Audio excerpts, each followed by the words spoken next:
Le sabuzz de ce soir concerne le sélectionneur Hervé Renard, une deuxième victoire qui va faire parler. On regarde juste l'élément vidéo.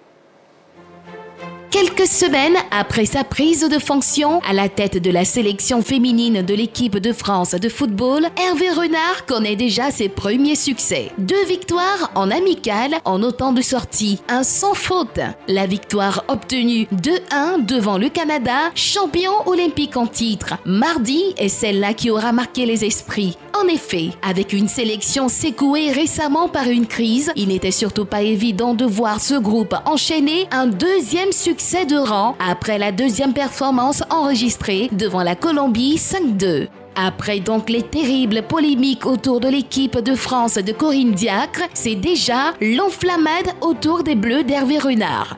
À quelques mois du mondial féminin 2023, l'espoir semble renaître de nouveau au sein du groupe. 2 matchs et déjà 2 victoires. Est-ce qu'on doit être euphorique face à la réussite d'Hervé Renard, Dago Charles? Euphorique, je dirais non. C'est toujours bien de commencer sa fonction par des gains. 2 victoires, c'est bon. C'est bon pour le public français, c'est bon pour tout le monde.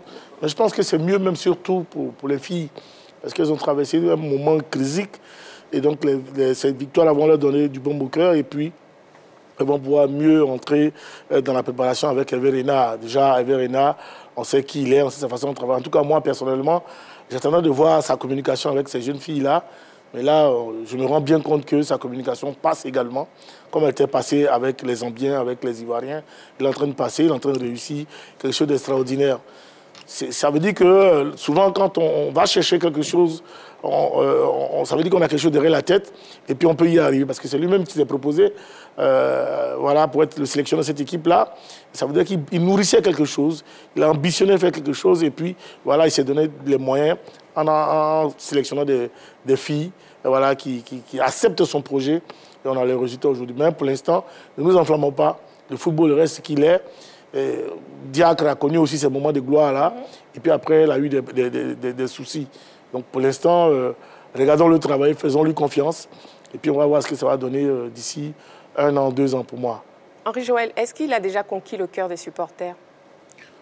Bon, c'est juste 2 matchs. On va attendre plusieurs matchs pour voir parce que pour conquérir le cœur des supporters, ce sont les résultats sportifs qui vous permettent quand même, qui vous permettent plutôt, voilà, d'avoir la sympathie des supporters.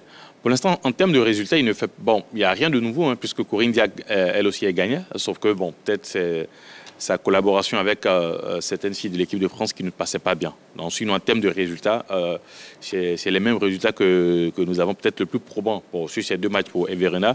C'est cette victoire face au Canada qui est champion olympique en titre. Donc, je ne pense pas, pour l'instant, le travail qu'il est en train de faire, c'est de permettre à cette génération de récoller un peu ce qui a été brisé il y a cela quelques années, en faisant revenir certaines joueurs, notamment Eugénie Le Sommer et les autres. Maintenant, si les résultats continuent de suivre, et surtout, puisque nous sommes à 3 mois du mondial, si la France fait un très très bon parcours, je pense que véritablement ici, il sera adopté. Maintenant, oui. Le projet que peut-être je vois derrière l'arrivée d'Hervé Renard, parce que c'est quelqu'un qui est passé en France et qui malheureusement n'a pas pu inscrire son nom de façon... il n'a pas réussi, comme on peut le dire, du côté de la France avec les clubs qu'il a pu entraîner. Aujourd'hui, en venant en équipe de France, surtout avec les dames, c'est pour toujours donner peut-être de la légitimité ou peut-être se donner un très bon nom au niveau de la France, parce que ces passages n'ont pas été bons. Et pour moi, je vois quelqu'un qui viserait dans les années à venir, peut-être après Zidane, l'équipe de France chez les hommes. D'accord. Begré Yago, finalement, on peut dire que la sérénité est revenue au sein du groupe. Oui, la sérénité est revenue au sein du groupe parce que Hervé est un bon manager, c'est quelqu'un qui sait où il met les pieds, il s'est captivé, il a un charisme extraordinaire. Je pense que c'est le monsieur qui fera la place qu'il faut. L'homme à la chemise blanche continue, sa chevauchée fantastique. Aujourd'hui encore, hier, son équipe a battu le Canada, championne olympique. Ça veut dire qu'il y a un travail qui est déjà fait, il y a une mentalité qui est donnée. Je me rappelle de ce match face à la Colombie où cette équipe française menait 2-0. Mené 2-0 dans la remobilisation, il a mis cette équipe-là à 5-2. C'est un homme de deux compétitions, deux défis, et j'espère qu'il va prendre cette équipe-là à la Coupe du Monde avec un très, très bon résultat. OK. On va retrouver Wallo et Ballo parce que le match de ce soir vient de finir. Donc, on retrouve tout de suite Wallo et Ballo. Oui, Marie-Christine, au moment même où vous nous donnez la parole, Lestier, l'arbitre français, vient de mettre fin au débat. Real Madrid 2 et Chelsea 0. Ah oui, Real Madrid 2, Chelsea 0, alors que les Blues de Chelsea avaient bien entamé cette rencontre en jouant avec un bloc très intéressant, mais les individualités du Real sont passées par là. Une passe exceptionnelle de Carvajal en profondeur, Vinicius qui reprend le ballon, qui est repoussé dans les pieds de Benzema, 1-0, et après Marco Asensio fait la différence. Faut noter que depuis que vous nous avez quitté, un certain Mason Mount à la 93e minute a buté sur Antonio Rudiger, le défenseur du Real Madrid, ancien défenseur des Blues de Chelsea. Donc le Real Madrid est bien parti pour se qualifier en battant Chelsea 2-0. Donc pour ce faire, Chelsea, si Chelsea veut revenir, Chelsea devra battre le Real Madrid à Stamford Bridge 3-0. Merci beaucoup Wallo et Ballo, merci beaucoup pour vos commentaires. Yellow, oui, moi j'ai envie de vous demander, est-ce que vous êtes convaincu d'Hervé Renard? Vous pensez qu'il pourra aller très loin avec cette équipe féminine? Je pense que Hervé Renard est l'homme de la situation. Parce que quand il est arrivé, il a eu à tenir des propos très forts envers les filles. Il a dit qu'il défendait déjà les couleurs de son pays. Il savait ce pourquoi il était là. Et je crois que récemment, il y a l'adjoint de Corinne Diacre qui a récemment rejoint le staff de Hervé Renard, qui a dit qu'il avait constaté des changements flagrants dans le management même de cette équipe-là. On sentait qu'Hervé Renard était très à l'écoute des filles. Il parlait beaucoup avec les filles. Je pense que c'est tout ce qu'elle demandait par rapport à Corinne Diacre, qui avait un management très différent de celui d'Hervé Renard. Mais en plus du management, je pense qu'il a les dames qu'il faut pour conquérir le monde. Tout à l'heure, Henri Jouel parlait de Eugénie Le Sommer, qui est la meilleure buteuse de la sélection française. Il y a Wendy Renard, il y a Katoto, qui même si elle est blessée, pourra revenir en sélection. Je pense que cette équipe avait déjà des acquis. Elle est actuellement, je crois, 5e mondiale au classement FIFA. En plus des acquis avec le management d'Hervé Renard, je pense qu'il est l'homme de la situation et la France pourrait compter très fort dans le haut du classement FIFA concernant les sélections féminines. Dago Charles, vous pensez pareil? Oui, mais attendons de voir. Moi, je ne veux pas m'emballer tout de suite, même si j'ai confiance aux capacités de management d'Hervé Renard. Parce que n'oublions pas aussi que cette génération de joueuses françaises, quand même, elle commence à traîner quand même la bosse. Hein. Elle n'est pas non plus trop jeune. Hein. Donc, voilà, après le mondial, on verra ce que ça va donner. Aujourd'hui, elle jouit de beaucoup d'expérience.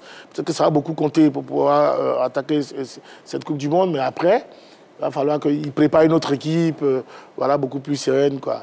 Donc, je verrai. On va apprécier sur la longueur, on va juger véritablement Hervé Renard. Mais sinon, pour son management, j'ai vraiment foi en lui. Et je suis convaincu que voilà, il pourra aller loin avec son groupe. OK, on continue donc de suivre Hervé Renard et on verra par la suite les résultats. Passons à présent au stade du jour.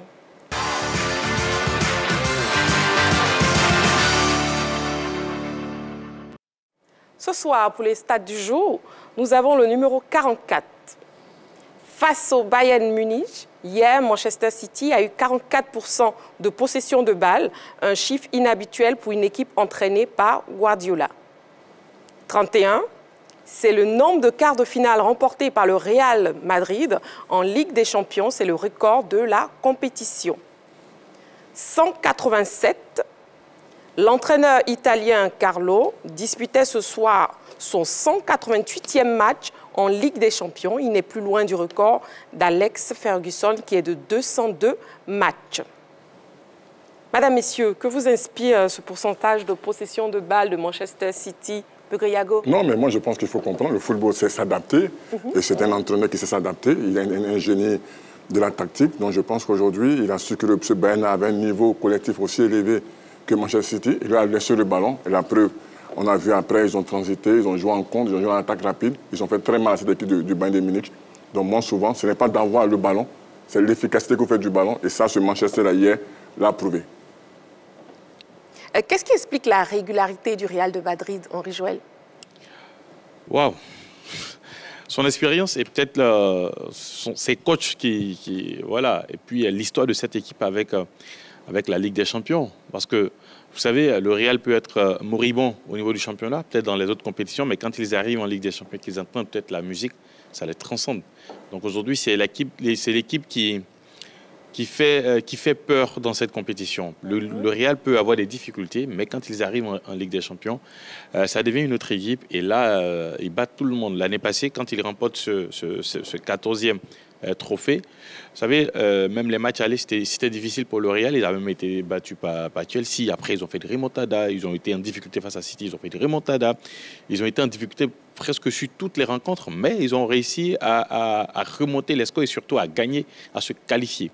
Donc, c'est une équipe qui a pour elle l'expérience et surtout, ces dernières années, qui a un coach qui, pour moi, au-delà même de la tactique, arrive à très, très bien manager l'équipe. C'est-à-dire, il a confié les clés aux doyens, en griffe de l'équipe, notamment Modric, Kroos au milieu de terrain, sans oublier Alaba au niveau de l'arrière-garde, qui aussi a une très bonne expérience au niveau de cette compétition et surtout, ça fonctionne très bien. Sans oublier les jeunes qu'il arrive à greffer à l'équipe, notamment Kamavinga et Tchouaméni qui viennent d'arriver. Okay. Je pense que l'expérience surtout, l'expérience non du Real même, mais aussi l'expérience du coach qui est là et l'histoire de l'équipe. D'accord. Beugri-Yago, quel commentaire faites-vous des performances du coach Carlo Ancelotti? Oui, Carlo Ancelotti, c'est quelqu'un qui est d'abord un vécu footballistique extraordinaire. Il a été plusieurs fois vainqueur de la Coupe de la Champions League avec son club, avec Ruud Gullit, ces grands noms du football international. Après, il est entraîneur. Du côté de Milan AC, il a commencé à gagner. Il a toujours gagné. Il a gagné les 4 meilleurs championnats d'Europe. Il n'a pas encore gagné la Liga. C'est ce qui manque à son palmarès. Donc, pour moi, ce n'est pas une surprise. C'est quelqu'un qui a un vécu, qui a une culture extraordinaire. Il a conduit les plus grands clubs d'Europe et du monde. Donc, je pense qu'aujourd'hui, pour moi, c'est un entraîneur qui mérite cet honneur-là. Il a une expérience, il a un vécu, il a une culture footballistique qui sait transmettre. C'est un fédérateur, comme vous le voyez entraîner, c'est un véritable délice. Partout où il est passé, il a fait l'unanimité. Ça, c'est là chez les entraîneurs. Et c'est le seul entraîneur qui a gagné 4 coupes de Ligue des Champions. Oui. Je pense qu'aujourd'hui, pour moi, c'est mérité et j'espère qu'il battra Alex Ferguson. Bon, on espère. Si vous nous prenez en marche, on vous permet de revoir les news du jour. On y va avec LGT News.